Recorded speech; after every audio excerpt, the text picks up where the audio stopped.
Most people think they know what a seizure looks like until it actually happens.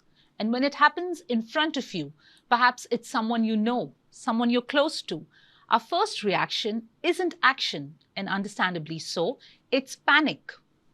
Today on Health Mantra, we're going to be talking about epilepsy. I'm Heather, and joining me today is a man who has spent over 4 decades inside the human brain. Dr. Audumbar Netalkar, a senior neurosurgeon from Manipal Hospitals, Goa, is a man whose hands have held over 45 years of surgical expertise, from operating theatres across Goa and Mumbai to fellowships in Germany and the Royal Preston Infirmary in the UK. Now, today he's here to tell us all about epilepsy, with clarity, with compassion, and with the authority of someone who's seen it all. From microscopic brain surgeries to complex procedures, his hands have restored what many thought was lost. Dr. Netalkar, thank you so much for joining us. We are honored to have you here with us. Thanks for calling me. I appreciate it. Doctor, a lot of people think they know what epilepsy is. However, there's so much confusion around it. Could you tell us what exactly epilepsy is and how is it different from, say, a one-off seizure? Yes, epilepsy primarily is a brain condition. It's not any other part like spine or abdomen involved. It's a brain condition wherein there is an abnormal electric activity in the brain resulting into unconsciousness and movements of the hands and limbs, or either motor or sensory symptoms. You may get some tingling numbness, you may get tonic-clonic movements, or the body could become stiff. Either it could be loss of consciousness or without loss of consciousness. So that is called as epilepsy. Now, this epilepsy and seizure difference is if there is just one activity, motor activity, then it is called a seizure. And a person suffering from epilepsy is a multiple episodes, 2 or more seizures with beyond a 24-hour difference. It should not be within 24 hours. That is termed as epilepsy. So child has just one seizure and nothing after that, not epilepsy, but has once a week or once a month seizure. If there's a recurring pattern. Recurring pattern. Now, what could be the cause? Some blame stress, others say it is trauma. Is there a clear reason why somebody would be suffering from epilepsy? Yes, most of the time there is a clear reason, almost 70 to 80% of the time. In 20% of the time, it could be just unknown reason. It just happens out of the blue. But most of the time, the commonest cause over here is severe head injury. Most of the head injury patients who have lost consciousness, they suffer from epileptic seizures for some time or rest of their lives. Then the presence of brain tumors or a stroke. And then there are various congenital or genetic disorders, right from the birth or inherited from the hierarchy that can cause epileptic seizures. We often hear that epilepsy is forever. Parents wonder, if a child has epileptic seizures, are they going to be suffering from it forever? Is it lifelong? Epilepsy is generally lifelong. There is no cure, there is only control. That means if you do not take the medicines, epilepsy is not going to be controlled. So there is only a control, no cure. However, if you are very regular in taking medicines and you have no seizures for 2 years, 3 years, 5 years, sometime in some children you can stop it. And maybe hardly 5 to 10% of the patient may not need any more medicines. But generally, it's not a curable disease. So it's all about management. Yeah, it's all about management and how well you take care of yourself or your family. Let's talk about how it shows up. Now, we see, there's television always showing us that seizures are violent. There's violent shaking. Is that how it is in every case? Yeah, there are many types of seizures. There is a broad classification. One is a generalized and other is a focal. Generalized is where both the body parts, hands and legs, are shaking. There is frothing at mouth, there is clenching of teeth, and loss of consciousness. Where focal is just one hand is moving, either left or right, or leg, or flickering of the eyes. That is second type.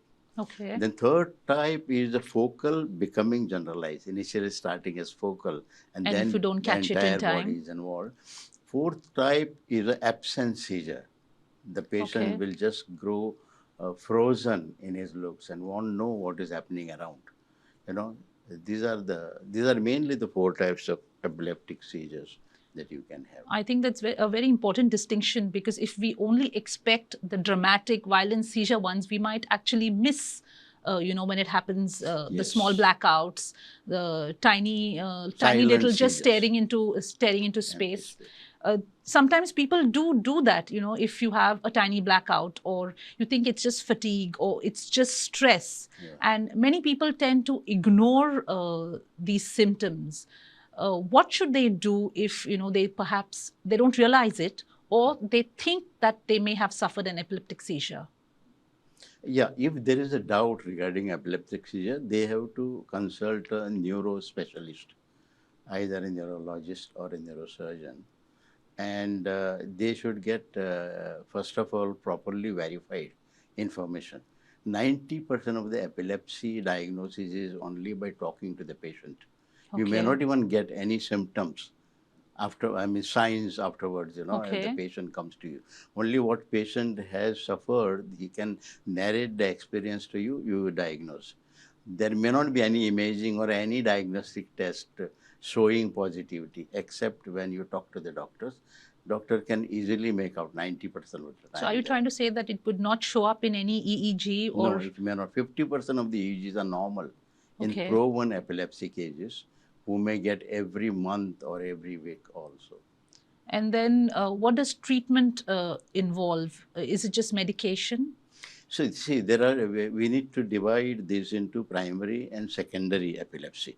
Primary epilepsy is the epilepsy without any obvious cause, like a brain tumor or a head injury. The secondary epilepsy is following the head injury or a brain tumor presence or a stroke. So if it is a primary epilepsy, we just need to first do the test called as electroencephalogram, EEG. It is like ECG of the brain. Okay. You know how we do ECG by sticking certain electrodes on the heart area and picking electrical activity. The brain has four types of electrical activity. Okay. Yeah, alpha, beta, delta, gamma. So these electrical activities are shown normally when you put those leads and record. In epileptic seizures, you can get spike and wave sort of a feature which Okay. clearly diagnoses epilepsy. Does this spike show up only when a patient, like if you're doing an EEG at the time when a patient is suffering a seizure, or even after a No, seizure? it could be even in interictal phase, then it helps. But many times they can be shown within first 24 hours after a seizure. Okay. So this is for the primary epilepsy. For secondary epilepsy, we need to do a CT scan or MRI scan to Okay. prove that there is a stroke or a brain That has tumor, happened. and then treat that secondary cause, which will in turn make the epileptic seizures vanish. All right. Doctor, you're a neurosurgeon. You've got Yes. over 22 years of experience in Goa. At what point does surgery become part of the conversation? Neurosurgery is a very small component of entire epileptic gamut, and it could be indicated in not epilepsy itself is just 1% of the population, but even 1% for a population for a country like India Is is a huge. huge. India, the total world population has got about 50 million, 5 crores of cases, Okay. of which 1 million, almost 1 crore is 10 million, 1 crore is from India. India So alone. one-fifth population of epileptic patients are from India. So of these, hardly 1 or 2% may be indicated for a surgical intervention. And this surgery has developed only in last 10 to 15 years. Okay. Before that, there wasn't any epileptic surgery possible. So the surgery is the last resort for epileptic seizures. Okay. If the epilepsy is controlled by medicines, one medicine or two medicines, there is no Okay. indication. If the patient needs 3 or more anti-epileptic medication, these are called, or the patient doesn't get any control even after 4 medications. So that is a refractory epilepsy. In case of refractory epilepsy, epilepsy surgery is indicated. Okay. Now, you said something about India having 1 crore of epileptic patients. Now, I would assume that this 1 crore is those that are diagnosed.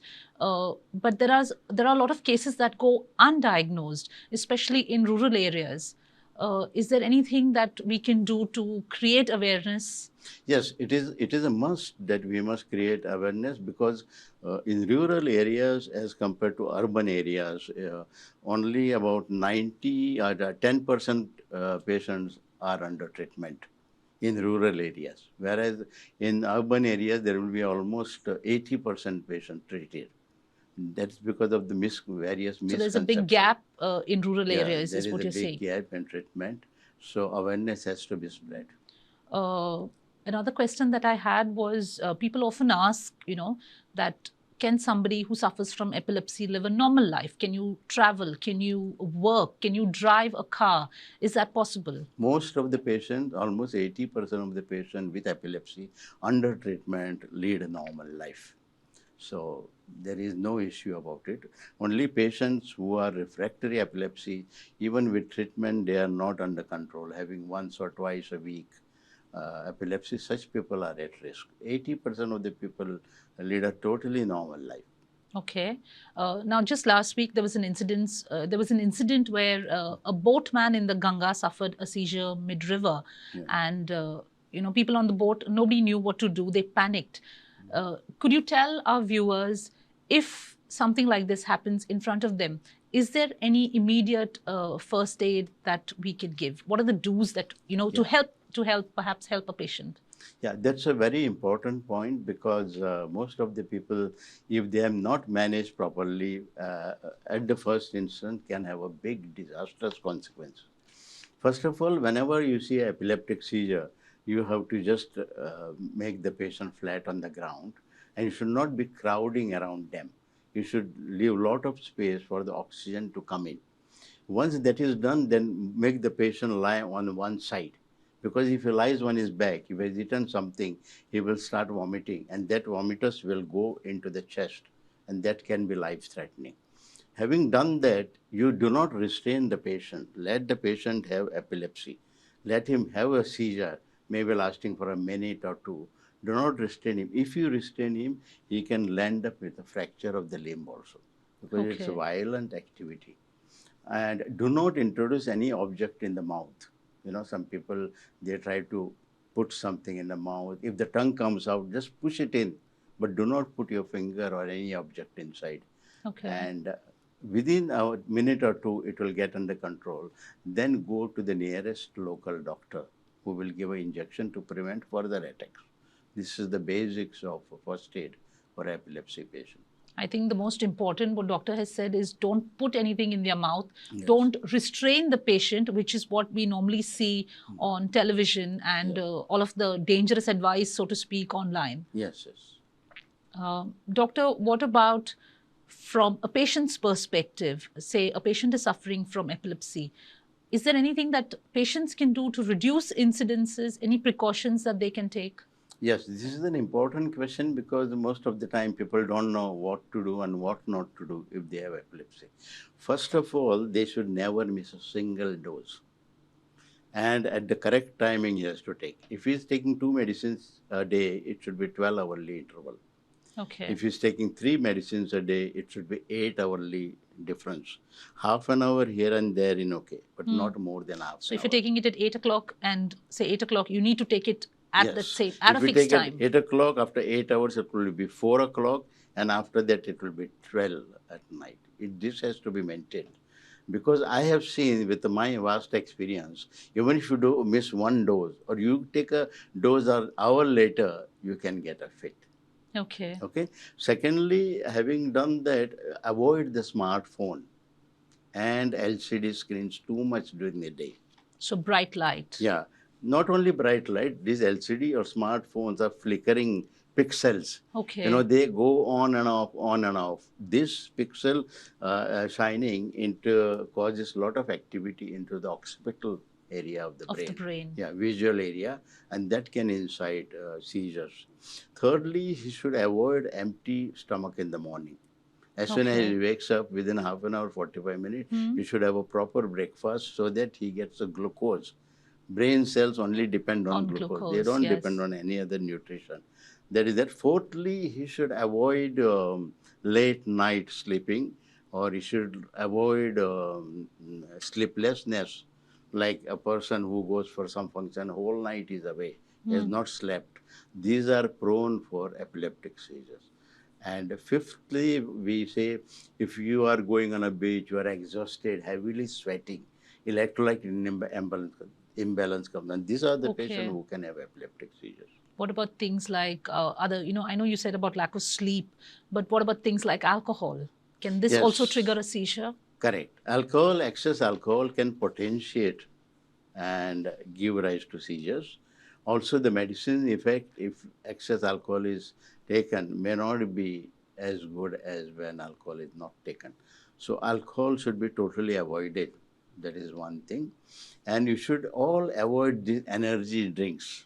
Oh, yes. Energy drinks with heavy caffeine. I have had one or two patients who had, after drinking for 2 weeks, he joined a 5-star hotel. Every day he used to have 2 energy drinks. Within 2 weeks, he started having epilepsy.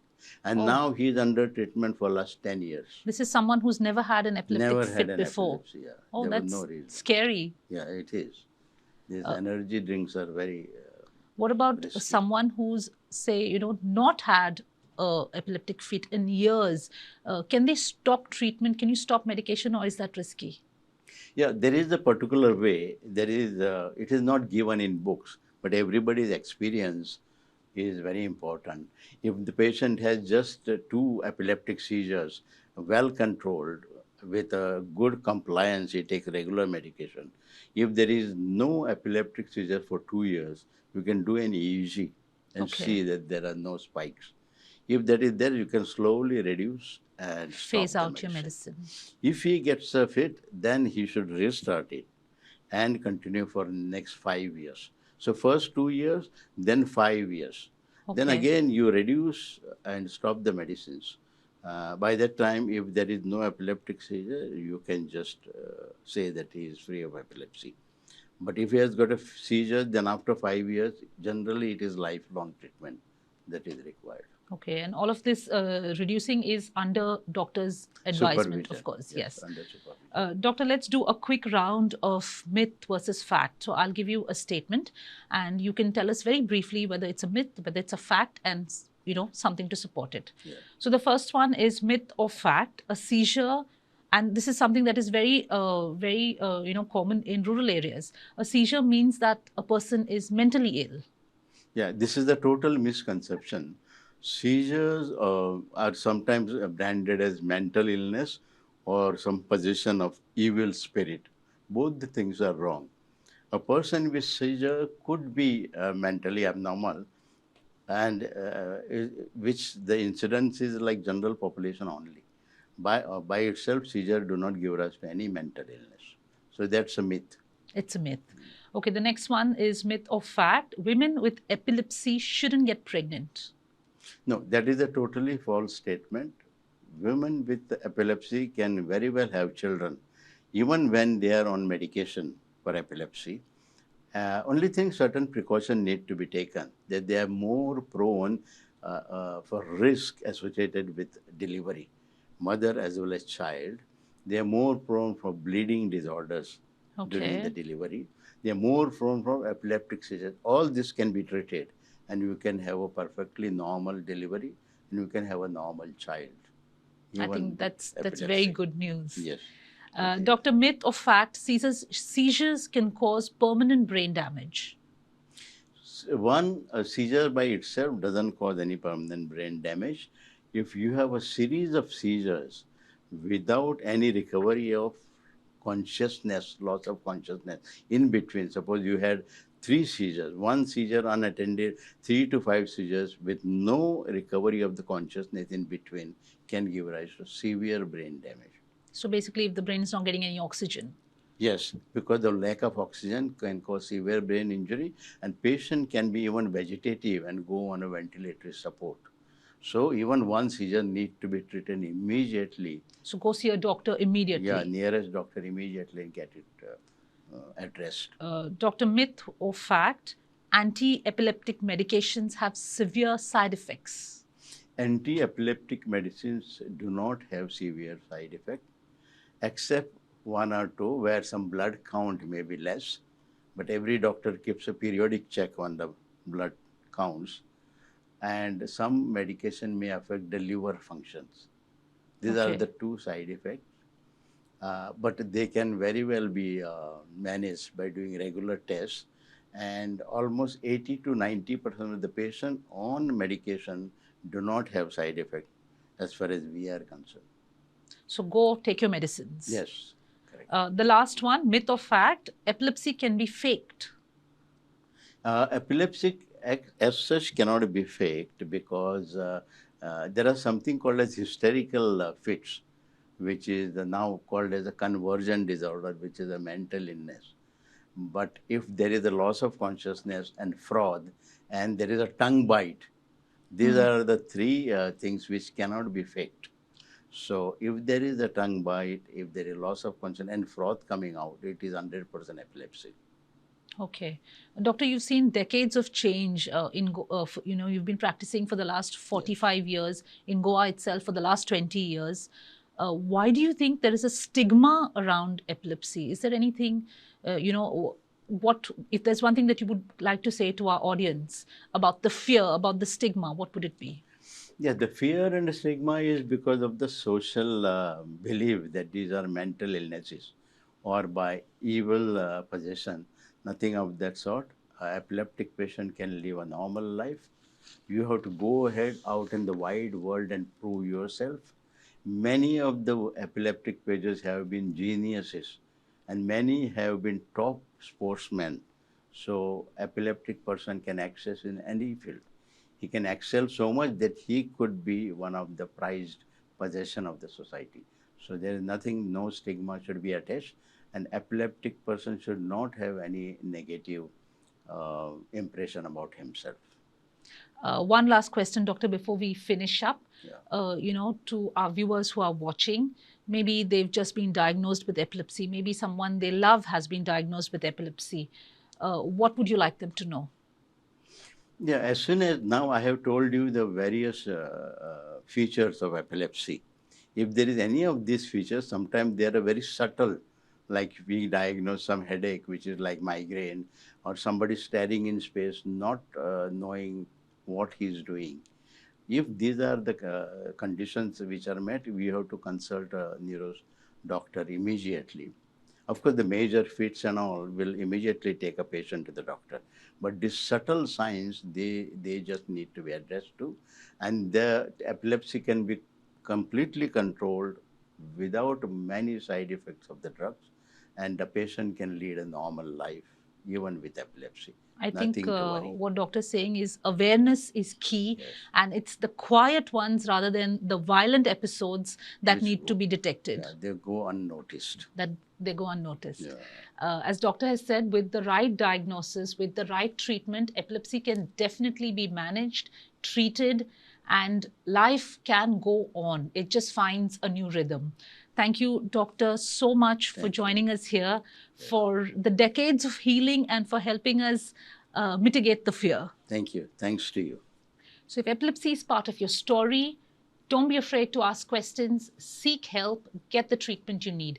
Dr. Audumbar Netalkar is available Monday to Saturday, 10 a.m. to 1 p.m. at Manipal Hospitals in Donapaula, Goa. Thank you all for tuning in. This is Health Mantra with Manipal Hospitals. I'm Heather. I'll see you next time only on Prudent Media.